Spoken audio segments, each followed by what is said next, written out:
statement based on irony, an unfortunate irony, not a plain statement. Having said that, thoda background mein sir. Having said that, I'm also aware, like all of you, my friends here, that the duopoly, this Airbus, Boeing, we are aware at the global scale. Let's not get into that. What is important? The in-house mechanism, nearly 50% of sanction posts in DGCA are vacant. Doesn't it affect DGCA's capacity?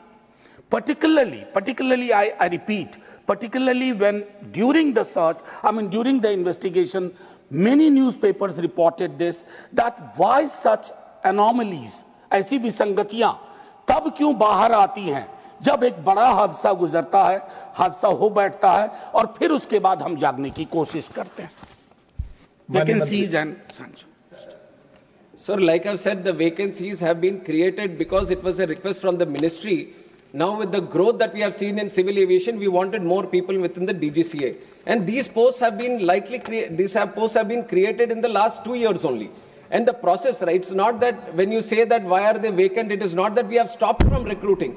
Right from the day they were created, we have started the process. It is a continuous process. It has to go through various cycles of recruitment also. And the only thing that I wanted to mention so that everyone knows a little bit about what is happening in this recruitment is that this is a very specific pool of people that we are trying to recruit. It is not that we have extensive pool of people. These are subject matter experts, especially in aviation. We are trying to pick up senior people that we are trying to pick up and who have a demand internationally and in other wings also. And we have a lot of people coming in from Air Force and they have their own preferences also. So there is a limited pool that we are trying to work with, and we have done every single, in fact, we have put in more effort to do this. That is why I have also mentioned that in the last year, 103 posts which have been recruited was the highest ever.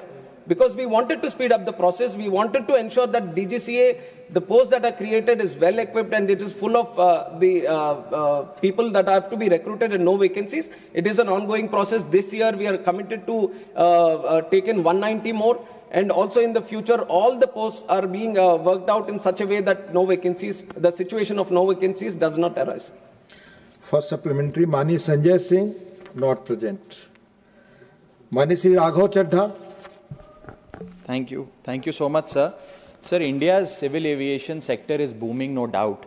But it appears that the regulator, the DGCA, which is the backbone of the sector, is cracking up under pressure. I say this because it is understaffed, it is underfunded, and it lacks autonomy. Sir, Parliamentary Standing Committee की report बताती है कि वर्ष 2024 में technical post में overall vacancies की बात नहीं कर रहा, डीजीसीए के अंदर टेक्निकल पोस्ट में 55% की वैकेंसी है. टेक्निकल पोस्ट का काम क्या होता है sir? Air safety inspection, passenger safety, pilot licensing, aircraft maintenance और एयर वर्दीनेस. सर ये शॉर्टेज नहीं, ये क्राइसिस है. और मुझे लगता है sir there is no, thank you sir. Sir सवाल पे आ रहा हूं that there is no margin of error in the skies. तो मेरा माननीय मंत्री जी से सर आपके माध्यम से सवाल है कि हम एक डीजीसीए को सेबी जो एक फाइनेंशियल मार्केट का इंडिपेंडेंट रेगुलेटर है और ट्राई जो टेलीकॉम सेक्टर का एक इंडिपेंडेंट रेगुलेटर है, ऐसा ही एक ऑटोनॉमस स्टैट्यूटरी बॉडी में क्यों नहीं तब्दील करते? और दूसरा टेक्निकल पोस्ट की वैकेंसी कब तक भरी जाएगी? Please. Thank you. Sir, I have to place on record that the DGCA is not under any kind of pressure. It is operating with utmost seriousness, professionalism, and all the requirements that are there that actually strengthens it according to the International Civil Aviation Protocol. At this moment that you're seeing, I've already explained it in a couple of questions also, the situation is that the posts were just recently created. And like you said, when it comes to the technical posts, you need that right technical capabilities people only to be sitting in those posts. And when you look at that kind of experience, that kind of situation, then obviously the pool which is limited makes it much more difficult to engage these people. And these are people who are having to regulate the safety, which is the prime most importance.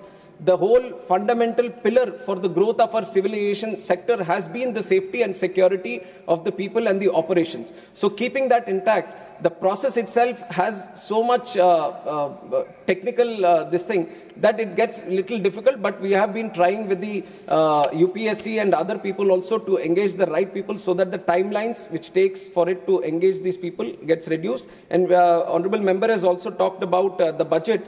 We have seen in the last 1 year also the 10% increase in the budget is there, and accordingly whenever required, definitely your suggestions have been noted, and whatever best can be done to assist DGCA to be more powerful and more engaging in terms of ensuring the safety, we will be doing it from our side. Mania Priyanka ji. Thank you so much, Honorable Chairman, sir. Sir, there comes a moment in time, when we keep our politics aside, and this particular air crash gave us that moment for even civil aviation to understand the challenges and the loopholes that exist. Sir, my question is very specific, which I've written to the Honorable Minister about. That he told us to be patient with the final report. We were absolutely patient with the interim report too. But why is it that the report was released to the Indian people at 2 a.m. in the morning and there was no briefing done with regards to the AAIB report? Sir, just one second, a question related to the same thing.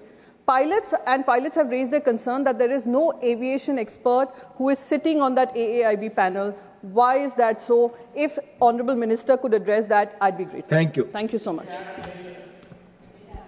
Sir, I'll address the second part first, where it says that no aviation experts have been there.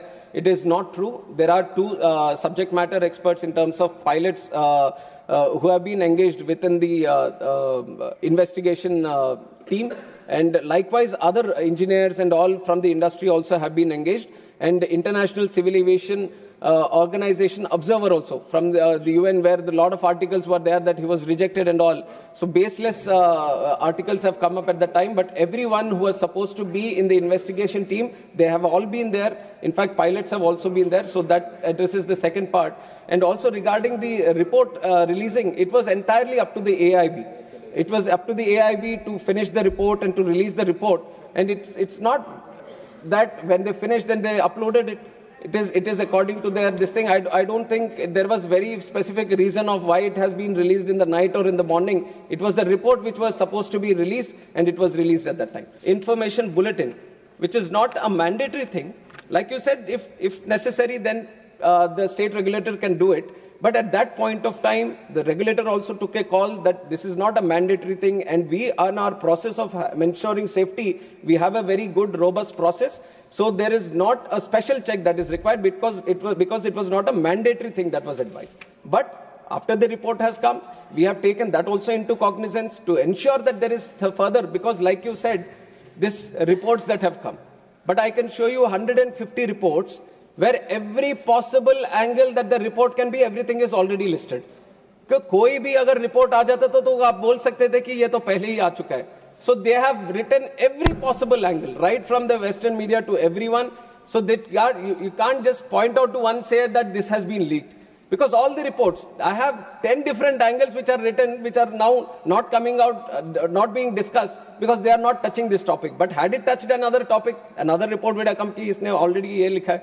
So this has been right because of the interest that has been there. This has been going on right from day one itself, multiple theories, multiple angles, multiple stories. That is why I have once again, it's an appeal made by the AIB through myself also, I'll make it again to the House,